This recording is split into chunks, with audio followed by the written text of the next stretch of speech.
อโอกาสพ่อแม่ครูบาอาจารย์เจริญพรศรัทธาญาติโยมกับทางผู้รับชมทุกท่านเป็นต้นนาแล้วก็อยู่ทั้งบ้านนมัสการพ่อแม่ครูบาอาจารย์เนาะโดยขอโอกาสตอนนี้จาริกตุดงฮอดจากบ้านใดจำบ่ได้เนาะโดยมันเป็น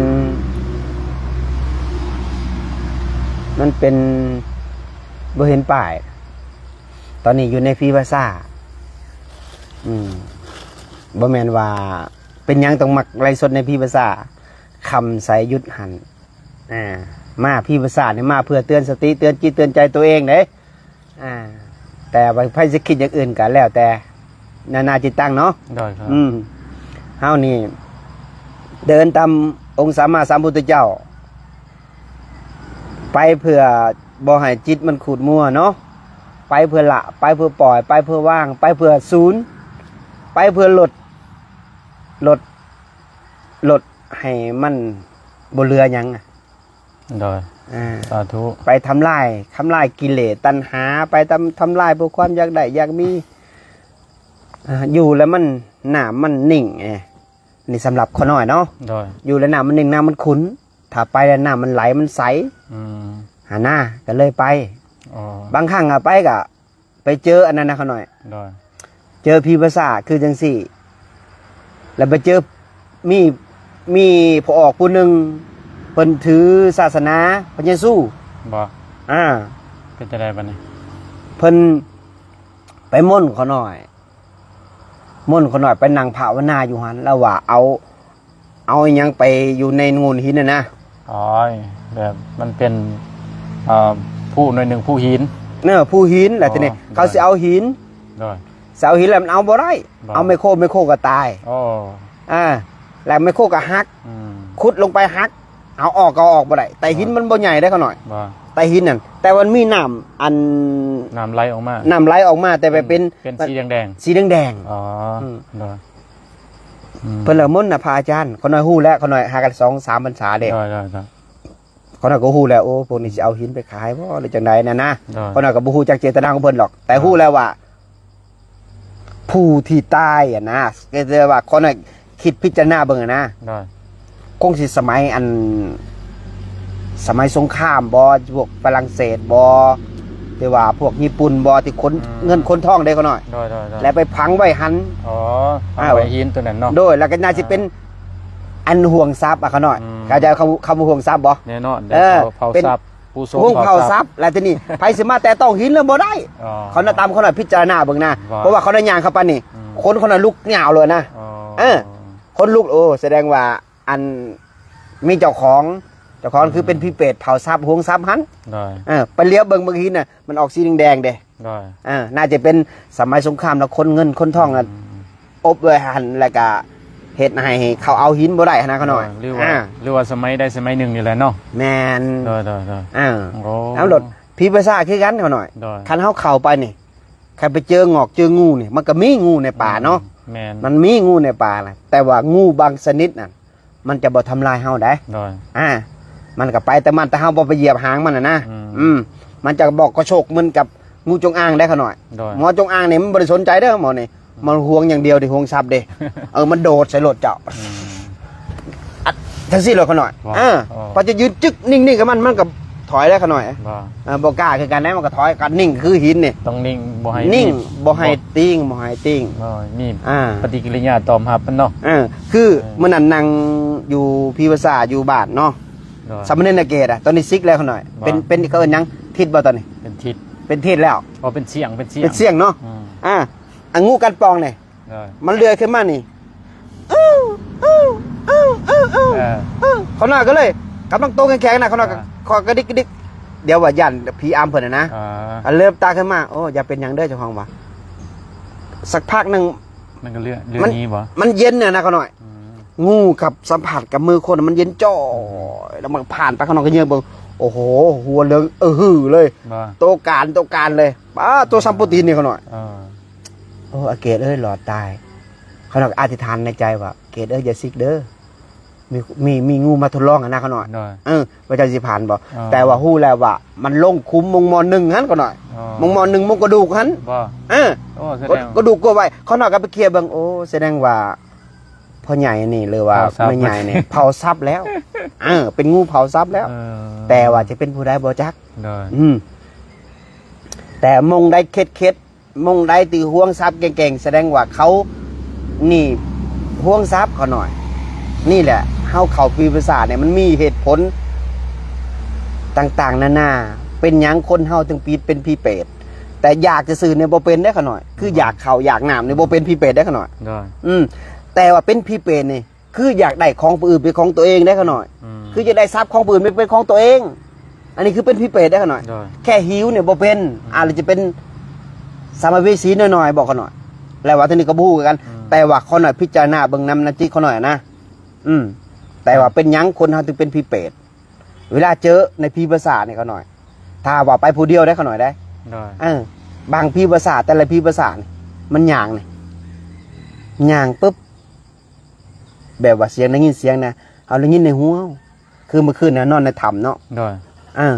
ใส่เสื้อสีตากะโหลกไป แต่ว่าภาพดวงตาเป็นลิมิต อย่าไปเสือตัวนี้โอ้ยลูกเอ้ยทรมานเหลือเกินเด้กระซิบใส่หูแต่ว่ามันบ่แม่นเรื่องจริงเด้อนี่เด้ออันนี้แค่เว่าเราสู่กันพังแค่เป็นลิมิตซื้อ โดย เขาว่าแกคิดได้ใจอยู่นะคิดอยู่มันก็ฮู้เด้ผู้ก็ฮู้ว่าโอ้คิดหยังโอ้เดี๋ยวสิหนังสมาธิแผ่เมตตา โดย แล้วแต่กรรมแล้วแต่เว้นสิได้หับหรือบ่ได้หับนะเขาน่ะว่านะ โดย แต่คิดในใจ แต่ว่าผู้ฮู้มันฮู้ได้เขาหน่อย มันฮู้ว่าคิดหยังมันฮู้ว่าปรุงแต่งหยังโอ้หมอนี่มันคิด โอ้มันฮู้โอ้มันได้ยินนะและที่นี่เฮาว่าอันโตฮู้นี่ อันผู้ฮู้นี่มันส่วนไปปรุงแต่งต่อนะเฮาไปเห็นมันนะเขาหน่อย ทั้งที่จิตนี่รับอยู่ แต่ว่ามันพิจารณาเขาหน่อย โอ้ที่จิตคนเฮาเนี่ยเป็นหยังบางคนมันลงหู้ว่าตัวเองหู้ โดย นะหู้เลยเฮ็ดให้ตัวเองอัตรามันสูงเขาหน่อยเข้าใจบ่ โดย แล้วมันบ่ยอมคนลงหู้กับผู้หู้มันต่างกันได้เขาหน่อยลงหู้นี่คืออวดเขาหน่อยคืออวดหู้เลยก็เลยว่าเฮ็ดให้ตัวเองหลงยังลงหู้เลยออกจากตัวหู้นำบ่ได้เขาหน่อยเข้าใจบ่ว่าตัวเองมีปัญญานะ โดย แล้วก็แล้วเฮามันพิจารณาต่อว่าโอ้บ่เฮ็ดจังได๋จะพิษจังสิทำลายผู้ฮู้ได้ และจิตทุกนึงมันโผล่ขึ้นมาว่าเฮาทำลายมันบ่ได้ดอกแค่ฮู้ว่ามันฮู้ซื่อๆและเฮาไปบ่ปรุงแต่งต่อเขาหน่อย โดย บ่ไปปรุงแต่งต่อ และมันก็แค่ฮู้มันก็หายไป มันก็หายไป ฮู้ซื่อๆมันก็หายไป แต่ว่าคนเฮานี่ทุกน้ำผู้ฮู้ก็มีได้ก็หน่อย โดย สิทำลายมันทำลายจะได้ทำลายผู้ฮู้ โดย อันนี้ว่ามันมาฮอดอนาปนาสติอีกได้เนี่ยนะ ได้ เรื่องผีจบแล้ว มีหมดมีหมด และสิทำลายผู้ใดแค่ฮู้มันจะซื้อบ่ต้องทำลาย เรื่องผู้ฮู้เนี่ยบ่ต้องทำลาย แค่ฮู้ซื้อคันฮู้มันดูเห็น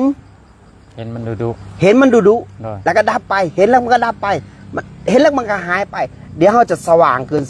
นก็หน่อย ได้ ไม่ต้องไปทำลายหยังไอ้หยังก็แล้วแต่กิเลสจรมาสุขามันก็ไปเขาหน่อย ได้ กิเลสจรมามันก็ไปแต่เขาบ่ไปยึดบ่ไปคุยกับกิเลสไปคุยกับมันไปต้อนรับมันคือเขาไปวอกกับมันนะ ได้ ไปต้อนรับโอ้เอาหนามเอาทาเอาหยังอีเย็นนะมันกิน ได้ คือว่ามันอยากหยังก็ไปต้อนรับมันโอ้มันอยากนั่นเขาไปปรุงแต่งไปซื้อให้มันละ มันก็แห้งได้ใจ มันก็ได้ใจ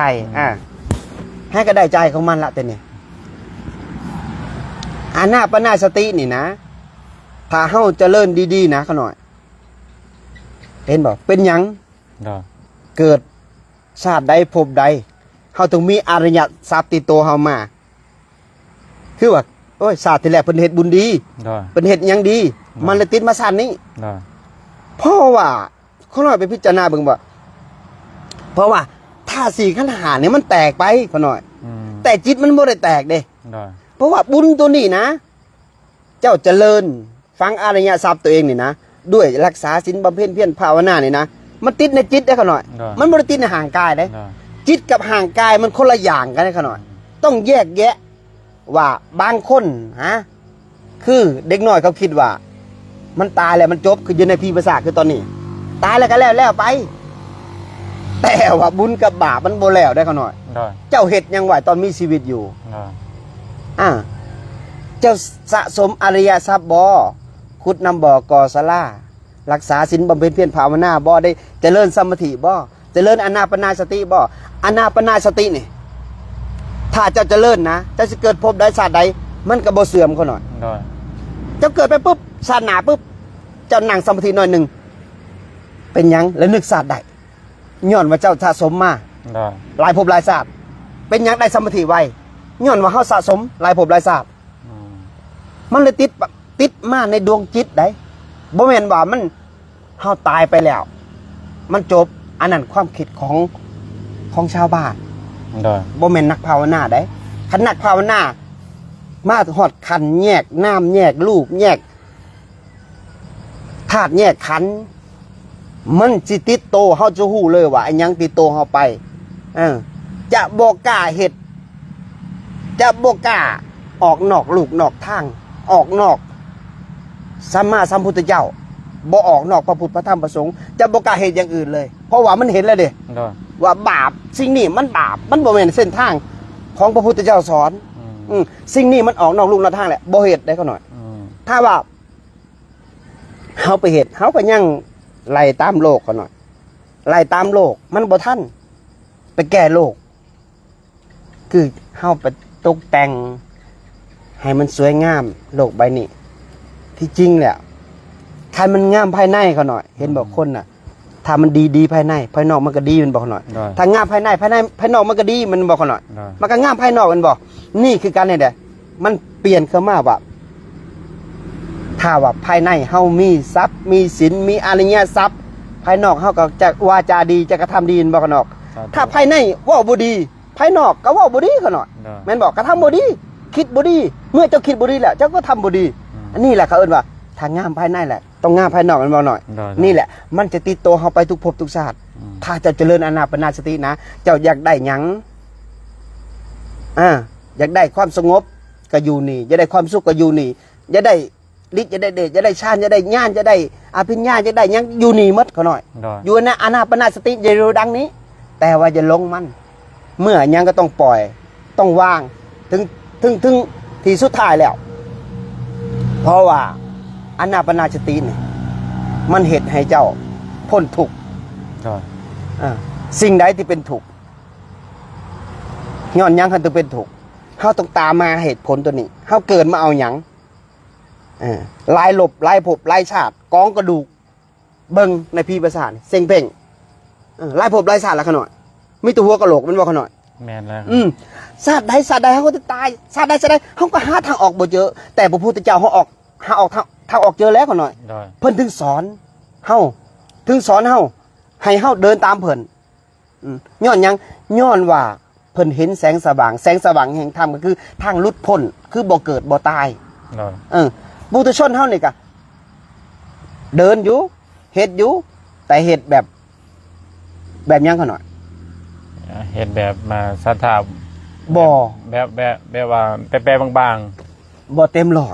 ยเนาะเฮ็ดไปแล้วก็เจอมุงนี่แซ่บๆก็หยุดนี่เจอม่วนๆก็หยุดนี่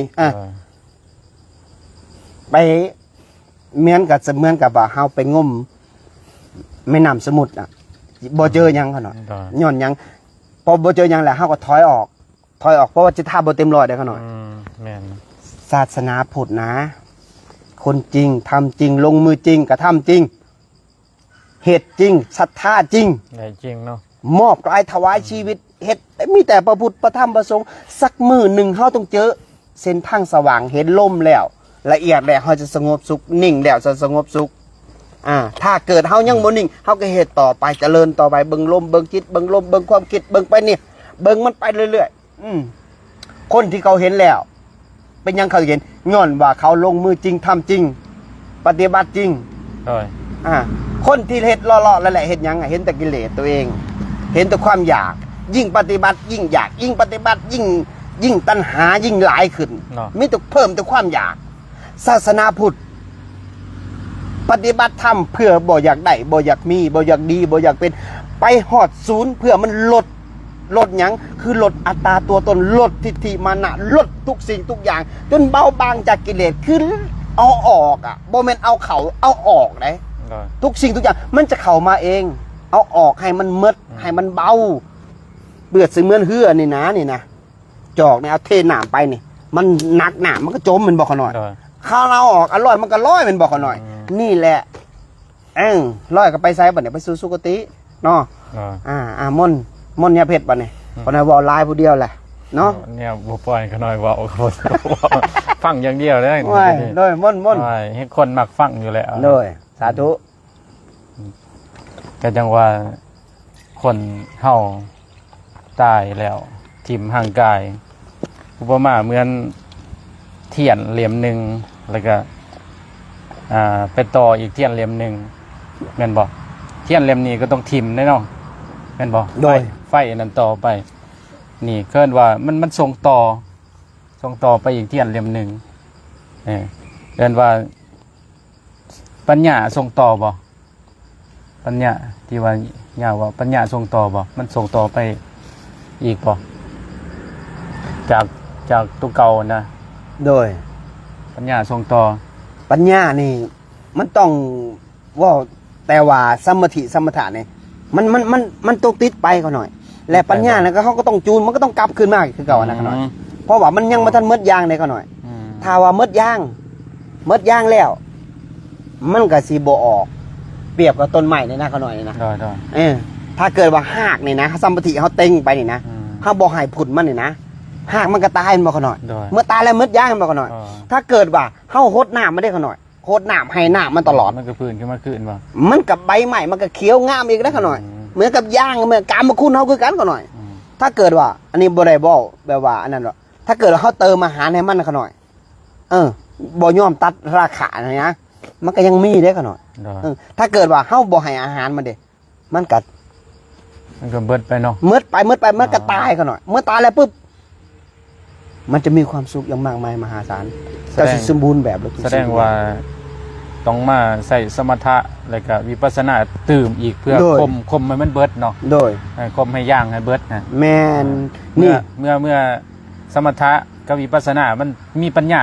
ในตัวของมันเองโดยคมมันจนเบิดเสือเบิดย่างเนาะโดยเขาต้องหู้เขาหน่อยต้องหู้ลมหู้ความคิดแล้วก็หู้เวทนาแล้วก็หู้ว่าสัญญามันเหลืออย่างก็หน่อยอันนี้มันคู่เคียงมันจะเห็ดโอโต้ปูหู้ก็หน่อยมันทำงานแบบเป็นวงจรเนาะโดยเป็นวงจรของมันเองเข้าหู้แล้วเขาไม่ต้องไปเห็ดอย่างแค่หู้มันจะซื้อแล้วมันก็ปล่อยไผเป็นผู้หู้และไผเป็นไปต่อเห็นบอกเวลาอันยันหนังเวลาเขาจะผัดเองก็ได้นะเขาหน่อยเนี่ยไม่ต้องให้เขาหน่อยบอกเวลาหนังสัมผัสได้ปุ๊บเนี่ยอันโตขี้ข้านอ่ะมันจะส่วนออกไผเป็นผู้หู้ส่วนออกนะเขาเบิ่งนะโอ้มอนี่เป็นกิเลสไผหู้มอนี่เป็นกิเลสเฮาหู้มันจะซื้อโอ้อันนี้มันจอนมาชั่วข้าวโดยมาจอนมาเดี๋ยวเฮาบ่สนใจมันคือเฮาบ่ตอนหับมันก็ไปเขาหน่อยเฮาก็สงบได้เขาหน่อยมันนี่เฮาก็สงบนิ่งขึ้นนั่งปุ๊บนิ่งยิ่งกับผิวไว้เหมือนกับว่าตามสื่อเลยเหมือนกับอริยะเจ้าเลยหนังกับเหมือนกับหนังในพื้นที่ว่าบ่มีหยังหนังเหมือนกับในกลางอากาศแล้วเขาหน่อยมันบ่มีเวทนาน่ะจนหอด 3-4 ชั่วโมงจนมันอิ่มจากอนาปานสติแล้วมันจะคลายออกจากปุ๊บมันจะพิจารณาโอ้สุขนี่ก็บ่เที่ยงนี่ให้จื้อไว้เด้ว่าเวลาเขาติดสุขเนี่ยเขาหน่อยมันเบาบางครั้งนะบางคนนะเขาหน่อยนั่งสมาธิไปเห็นลมละเอียดน้อยนึงปุ๊บลมหายปุ๊บบางคนก็ย่านบางคนก็ติดโอ้มันเบาสิเหาะฟุบลุกแลนไปเลยบางคนเห็นเงาปุ๊บโอ้ว่าของจริงกันหน่อยบางคนก็จะเจอสภาวะเนี่ยมันหลายอย่างบางคนก็จะมีลิมิตเห็นอันเทวดานุ่งผ้าขาวมาสอนเขาหน่อยบางคนก็จะมาซุ่งส่วนบางคนจะมานิมนต์อันนี้สภาวะมันแล้วแต่ขั้นตอนบางคนก็จะมานวดมาบีบให้อันนี้หลายขั้นตอนเขาหน่อยแต่ว่าให้เฮาฮู้จะซื้อว่าเขามานวดให้มันสบายก็สบาย ให้ฮู้ซื่อว่าเขามาสอนเฮาให้ฮู้ซื่อเขามานิมนต์เฮาให้ฮู้ล่ะเฮาสิไปตามลิมิตบ่แต่เฮาไปก็เฮาไปวัดจิตเฮาว่าเฮาเก่งส่ำใดเฮาร้อยส่ำใดที่ไปกับเขานั่นถ้าร้อยแล้วเจ้าเข้าพิภาษาแล้วคือจังซี่นี่นั่งเลยบ่ต้องสนใจอย่านั่งมันสิส่วนไปใส่ก็บ่ไปนั่งเบิ่งลมเบิ่งจิตอยู่นั่นเบิ่งความคิดนั่งเบิ่งมันซื่อๆนี่นะบ่ต้องไปใส่เบิ่งมันโอ้มันคิดหยังก็โอ้ฮู้มันซื่อๆแล้วก็ปล่อยมันไปเขาเนาะบ่ต้องไปสนใจหยังมันไอ้หยังจะมาหยังก็แล้วแต่มันจะมาทางเสียงมันจะมาทางตามันจะมาทางหูมันจะมาทางหยังกินนี่จะเป็นในพิภาษาจะมักหอมบางทีก็เหม็นมันยังนี่เหม็นคือเป็นสาบศพเนี่ยอันนั้นพี่เป็ดสัมผัสมาเลยสิเพจมาขอส่วนบุญเอาเลยนางสัมพีเลยบางทีก็กินเทวดามันจะหอมมาเลยมันพอใจกับหูชึกได้มันจิตโอ้คือหอมได้พอใจเนาะเดี๋ยวมันก็มาเข้าทางลิมิตเปิดแก่ผ่าขาวงามใส่เจ้าแล้วมันนี่อันนี้นะไปเห็นดัดอายุ17-18มันขาวคือปวกอันนั้นคืออันยังก่อนอันนั้นหยวกกล้วยนะกล้วยนะโอ้ยความงามนี่ว่าตำซื้อเลยในบ้านเฮาในหาเทียบบ่ค่อยมีดอกนอกขน่อยเนาะอันนี้ต้องเจอจิตละเอียดยิ่งละเอียดยิ่งเห็นสิ่งพวกนี้ยิ่งละเอียดยิ่งพ่อบางครั้งนะนอนอยู่ซื่อนี่นะมาแก้ผ้ามาส่วนเนี่ยนั่งงามๆความสูงนี่2 เมตรเขาหน่อยแล้วก็ผมนี่ยาวเพียงนี้ถามว่าเดี๋ยวมัน0,000โอ้ยขอหน่อยขอสาธุขอมัน0,000เถอะเจ้าไปเถอะคอยบ่อยากอันยังแม้กระทั่งในความฝันได้ก็หน่อยเรายังมีสติบอกกระซิบจะหูเดี๋ยวมัน0,000งามแท้ๆได้ก็หน่อยตัวนี้หันนักปฏิบัติเฮาอย่าลงไหนคือว่าจังซี่ละฤทธิ์เดชมีเฉพาะให้ใส่ให้เดินปัญญาให้ไปตัดความปรุงแต่งไปตัดความคิดให้ไปตัดความสิ่งที่อกุศลน่ะเขาหน่อยตัวนี้อันกระแสพลังจิตตัวนี้นะเวลาเฮาตัดไปเรื่อยๆเคลื่อนว่าถอนอนุสัยหรือว่าถอนสัญญาเนาะแม่นบ่ล้างสัญญาเนาะถอนไปบ่มาเหมือนน้ำในกวนแล้วเขาทอกทิมแต่ละน้อยแต่หน่อยมันก็เบิดแม่นบ่โดยเมื่อมันเบิดไปมันก็เหือดแห้งเมื่อมันเหือดแห้งเวลาเอาสติมันเด่นมันก็ตัดกระแสนั่นไว้เคลื่อนว่ามันสิเด่นอยู่จิตเฮาแม่นบ่มันสิหูแล้วตัดไปมันสิเบิดนี่เนี่ยเขาเอิ้นว่าครูบาอาจารย์เพิ่นว่าถอนโคตรอันสมุดทเศษประหารกิเลสสินสากแม่นบ่แนวนี้เนาะโดยแม่นเข้าใจแต่ญาณโยมเนี่ยจังซี่แหละนี่เพิ่นครูบาอาจารย์เพิ่นเว้ามาถ้าเกิดว่าเฮามาฮอดจุดตรงนี้นะเขาหน่อยเฮาบ่ต้องไปเหตุหยังมันแค่ฮู้มันจะซื่อว่ามันมาปึ๊บโอ้มันก็หายไปแล้วเหมือนกับขโมยสิขึ้นบ้านนะเขาหน่อยเมื่อเขาจะมาลักหยังมาลักทีวีบ่ลักเครื่องซักผ้าเจ้าบอกเจ้าเห็นปุ๊บมันก็หนีไปแหละแม่นนะอันนั่นแหละเปรียบกับบ่แตกต่างกับตำรวจจับผู้ร้ายเขาหน่อยจี้มันเข้าไปเมื่อเห็นมันเรื่อยๆมันก็บ่กล้ามาบ่กล้ามาเพราะเฮามีกล้องวงจรปิดจับมันไว้ได้เขาหน่อยมันก็เห็นโอ้มันเห็นกล้องวงจรแล้วไปปุ๊บมันก็อันนั้นไปความสังเกตมันสิว่าโอ้เจ้าของบ้านนี่มีสติตื่นดีว่าหูดีว่าเรามัดระวังดีว่าบ่กล้าไปดอกมันสิคิดว่านะโดยตัวนี้เนาะนี่แหละเกินว่าสิ่งที่กิเลสกับธรรมะมันจะต่างกันจังซี่เนาะจังว่าให้เฮาเขาหาธรรมะให้เฮาเขาหาครูบาอาจารย์ประพฤติปฏิบัติเฮาบ่ร้องบ่ฮู้บ่เห็นเฮาต้องเอาจริงเอาจังเนาะครับเนาะโดยกันอนุโมทนาบุญนำญาเพิ่นก็ถือว่าเว้ามาผ่านเรื่องผีแน่เรื่องอานาปานสติแน่เรื่องผู้ฮู้แน่นี่3อย่างเด้อเป็นบทเรียนเนาะถ้าเกิดว่าไผฟังแล้วได้ยินแล้วไปพิจารณาเบิ่งไปใส่น้ำใส่เบิ่งก็ผู้นั้นก็จะเป็นประโยชน์แก่ผู้นั้นเนาะเพราะว่าอันนี้นะ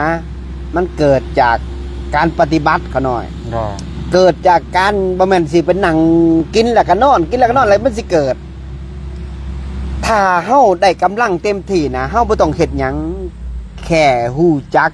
สภาวะที่มันเกิดขึ้น โดย มันขยับตัวนี่นะขน่อย แค่มันลุกขึ้นไปอย่างนี่ อืม สัมผัสนี่มันหู้ซึกนี่มันปัญญามันจะเดินเลยกันหน่อย จะเข้ามาแตกป่องเลยกันหน่อย โดย อันนี้คือสติมันแบบว่ามันกำลังสมถะมันเหนือกันหน่อย กำลังมันดีเนาะ กำลังมันดีกันหน่อยแค่เขาหู้ซึกแค่ยำสันเขาเนี่ยกันหน่อยโอ้มันหูเลยมันลงหัวใจไปหัวใจมันสัมผัสของมันเองอะขนาดคำเขามันสัมผัสยังหู้ซึกได้กันหน่อยนะ เกินว่าสัมปชัญญะ โดย ความ อันนี้ ความหูมือขี้กูซึกโตเนี่ย โดยเขาหน่อยอันนี้เขาหน่อยบูฮู้แต่ว่ามันเห็ดหยัง โดย มันมีผู้ฮู้โอ้ ได้ ฮู้มันไปหอนหันฮู้มันไปหอนหันมันฮู้จักว่าโอ้หมอนี่มาแล้ว อืม หมอนิสัยเก่ามาแล้วนิสัยบดีหมอนี่ไป ได้ มันฮู้แล้วไปเลยเด้ เออ หมอมันมีเหมือนกับมีตำรวจเผาย่ามหนาบ้านให้เลยเขาหน่อยตัวนี้ได้ตัวนี้แหละมันจะเกิดแบบว่ามันจะติดโตเข้าไปทุกภพทุกชาติถ้าชาตินี้ยังบ่สิ้นชาติหน้ามามากมันก็ได้คือเก่าอีก โดย อืมแต่ว่าเขาหน่อยนี่ เป็นหยังปิติเขาหน่อยคือมันบ่จ้างนี่นะแต่ว่าปุ๊บถ้าเกิดเรื่องแข็งๆนี่ มันเสยมันโอเบคากันหน่อยก็เจอเรื่องอ่อนโยนเข้ามาแล้วมันจะคนลุกเลย มันน้ำตามันไหลออกมาบ่ มันบ่ไหลแต่ฮู้มันจะซื้อกันหน่อยฮู้แล้วปุ๊บมันไปเนี่ยนะฮู้ซื้อมันไปปุ๊บเนี่ยมันอ่อนเจอของอ่อนบ่ได้เขาหน่อยมอนี่เจอของอ่อนบ่ได้ตัวนี้แหละเด้อต้องขามตัวนี้ไปให้ได้ตัวนี้ญาติโยมขามตัวอ่อนนี่ไปให้ได้เฮานี่จะแพ้หลายสุดท้ายจะแพ้ของอ่อนเลยคือว่าคนบ่ดีอะบ่ยันแต่คนดีตัวนี้แหละต้องผ่านตัวนี้แต่ว่า มันยันติดดีน้ำอีกเนาะ แมนแต่เขาต้องผ่านตัวนี้ได้ติดสัวนะมันออกแก้ได้แต่ติดดีมันแก้ยาก ได้ นี่จำไว้ตัวนี้นั่นนะนี่แหละ เจออ่อนๆมานี่ปุ๊บจะมีเมตตาจะเมตตาไป แต่เมตตาเนี่ยครับ ให้ฮู้ซะว่าเฮาเมตตาเขาแล้วเฮาก็บ่ต้องการหยังตอบแทน แม่น ปล่อยไปแบบเปรียบเสมือนกับ ทิมคอยม้าเนาะ กระดาษเช็ดสูนี่นะ ได้ เขาใส่แหละประโยชน์ถิ่มเลย ได้ บ่ต้องห่วงเสียดายแล้วมันจะเติมแล้วมันจะกลับมาติดตัวเฮาเอง แต่เฮาไปเสียดายแหละ มันบ่เป็นบุญ ได้ มันบ่เป็นบุญบ่เป็นกุศล มันบ่เป็นที่เฮาจาขะ ได้ บ่เป็นจาขะอันนี้เว่าเรื่องมาจาขายแล้วเนาะ แม่น อันนี้เว่าที่ว่าตามที่ว่า เมื่อก่อนเขาหน่อยก็เคยเฮ็ดบุญเนาะเคยจาขะแต่ว่าจิตใจมันก็ยังอยากให้ผู้อื่นเขาฮู้ว่าเฮาจาขะเฮาเฮ็ดนะอยากให้เขาตอบแทนเฮานะ แบบมันมีแอบแพงกว่า แอบแพงกิเลสตัวนี้โน้สุดยอดได้ อยากได้นา อยากได้นา อยากได้ซื้อเสียงอยากได้นั้นอยากได้นี่ ที่จริงคันเฮาบ่ได้หน้าเฮาจะได้อริยทรัพย์ได้ก็หน่อย ได้ มันจะฝังไปมันจะเบิกบานเห็นบ่ผู้ตื่นผู้เบิกบานผู้ตื่นนี่ผู้ฮู้แล้วมันเบิกบานว่าโอ้ความสุขมันมันบานแผ่แหว่เลยเขาหน่อย ได้ บานในใจและอริยทรัพย์น่ะติดตัวเฮาไป ถ้าเกิดปุ๊บมันได้หน้าแต่ใจมันเศร้าได้มองได้ก็หน่อยเศร้ามองนี่สังเกตเบิ่งโลดญาติโยมสังเกตเบิ่งจิตตัวเองคักๆได้อันนี้ครูบานี่ทุกอริยบทว่าเจ้าสิหนังสินอนแม้กระทั่งฝันก็ยังหู้ซึกอันนี้เฮาพิจารณาจิตไปเรื่อยๆเฮาบ่ต้องฮู้จักหยังนะบ่ต้องฮู้จักสภาวะนี่แหละพระพุทธเจ้าว่าฮู้จักสภาวะฮู้จักร่างกายตัวเองทำอยู่ในธาตุสีขันธ์หานี่ก็หน่อย ได้ ถ้าเฮาเบื่อแล้ว เห็นธาตุสีขันธ์หาเป็นของบ่จริงเป็นของอนิจจังเป็นของบ่เที่ยง แสดงว่าเฮาเริ่มแยกธาตุแยกขันธ์ได้เนาะ ได้ หาฮู้จักมันซื่อๆเนาะเขาน่ะเว้าหลายเกินไปบ่จักนี่ แต่ว่าอาจารย์บ่หลายดอกกันเนาะจนกว่าจักนาทีครึ่งชั่วโมงกว่าหรือ40นาทีเพิ่นบอก เอาครึ่งชั่วโมงก็พอแล้วมื้อละครึ่งชั่วโมง ว่า เพื่อสิฮอดผู้เก่ารักมันบ่แม่นธรรมดาได้ญาติโยม ทำมาทุกวันเนาะ ธรรมะในเกิดจากการเฮาหยังทุดงเขาหน่อย ได้ และอายตนะมันเห็นปุ๊บมันจะพิจารณาแตกป่องเลยบ่แม่นว่ากินอิ่มๆแล้วนอน อันนี้สำหรับเขาหน่อยนะบ่ได้บอกผู้อื่นเด้ออันนี้เด้อขอโทษเด้อพ่อแม่ครูบาอาจารย์ขอโทษเด้ออันญาติโยมแต่ว่าเฮาบอกเฉพาะแต่ว่าปัญญาเขาหน่อยนี่มันต้องเกิดจากการเสียงกระทบเขาหน่อย ได้จริตของไผของลาว จริตของไผของลาวเขาหน่อยต้องเสียงแบบว่าคนบ่ได้เรียนหนังสือต้องเสียงกระทบแห้งๆมันจึงจะเกิดปัญญานะปัญญาแบบใดคือปัญญา เฉพาะหญ้ามักเป็นคนเว้าแฮง นะ เว้ามาจังได๋นี่ตื่นหล่นเพาะอยู่บ่ใกล้ๆก็ยังได้ยิน ไอ้มันพลังจิตมันแห้งได้กันหน่อย ได้ มันบ่อ่อนบ่เป็นแล้วก็บ่แบบว่าบ่หวานบ่เป็น ว่ามันออกมาจากจิตเลยเนาะ สาธุ มีหยังฝากญาติโยม เคินว่าคนแบบนี้เคินว่าเป็นคนจริงใจเด้จริงใจจริงจังแบบเบาแห้งแต่ว่าบ่มีรับลมคมในบ่มีเหลี่ยมบ่มีลายบ่มีเจียวของเจ้าแบบหลอกๆลวงๆหั่นน่ะแบบคนจริงคนจังเว้ามากก็จังสั่นเว้าแบบใดก็เฮ็ดจังสั่นนี่แหละเคินว่าก็หน่อยสังเกตพิจารณาติดตามมานะติดตามมาพิจารณานำเด้ศึกษานิสัยคนไปนำเด้เคินว่าการที่เฮาจะอยู่ร่วมกันและจะฮู้ว่าศีลเฮาเป็นแบบใดการที่สนทนาธรรมเนี่ยเฮาสิฮู้ว่าปัญญาหรือความฉลาดของไผเป็นจังซั่นจังซั่นมันอยู่ที่การเว้ากันสนทนาการว่ากันโอ้กันลบนี่แหละศรัทธาญาติโยมเฮาต้องพากไว้เนาะเฮานับถือครูบาอาจารย์หรือว่าเอาเพิ่นเป็นครูเป็นครูบาอาจารย์เฮาก็ต้องเบิ่งเฮาก็ต้องสังเกตไปนำเอาคืนนี่แยกนอนห่างๆกันเด้อคนละบอกคนละมุมพิจารณาเบิ่งว่านี่พี่ภาษาเวียดลาวบ่มีเวียดนำบ่ผสมผสานคือมีหลายมีทั้งธาตุมีทั้งหยังพร้อมเนาะหลายสิ่งหลายอย่างเนาะเบิ่งหลายสิ่งหลายอย่างอันนี้แหละคนเฮามันอยู่ร่วมกันก็มีผสมปนเปกันผู้ดีผู้ชั่วผู้อันขี้หลายผู้งามเนาะเพราะฉะนั้นนี่แหละพีภาษานี่เป็นแดนของศักดิ์สิทธิ์แดนของพระไอเนี่ยเจ้าเนาะที่ให้เกิดสติเกิดปัญญาเตือนสติอยู่บ่อยๆเนาะเพราะฉะนั้นอย่าลงเด้อญาติโยมให้กลับขึ้นบ้านเก่าเฮาซะคือลมหายใจให้มันติโตทุกภพทุกชาติให้เจริญมื้อละหน่อยก็ยังดีมื้อละ30 นาทีก็ยังดีเนาะหน่อยเนาะรักษาศีลก็ง่ายๆรักษาจิตรักษาใจบ่ให้ไปด่าบ่ให้ไปเครียดบ่ให้ไปบอกผู้อื่นในการรักษาศีลบ่ให้อาฆาตพยาบาทการรักษาศีลนี่ประเสริฐสุดๆแล้วหน่อยเนาะรักษาศีลคือรักษาใจนะแม่นแหละแก้กรรมแก้เวรก็แก้ที่ลมหายใจอนับปนาสติเด้อศาสนาเฮาจะมีอริยทรัพย์เฮาแต่เฮาเฮ็ด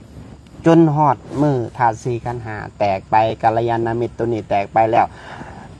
อริยทรัพย์ตัวนั้นจะติดตัวเฮาไปทุกภพทุกชาติเนาะพอสุดท้ายมาก็ขอให้ญาติโยมจงมีแต่ความสุขความเจริญมั่งมีสีสุขอย่าเจ็บอย่าจนทุกคนต้องเห็นธรรมด้วยเถิดสาธุขอสิ้นสุดเนาะยุ่งหลายบ่คือ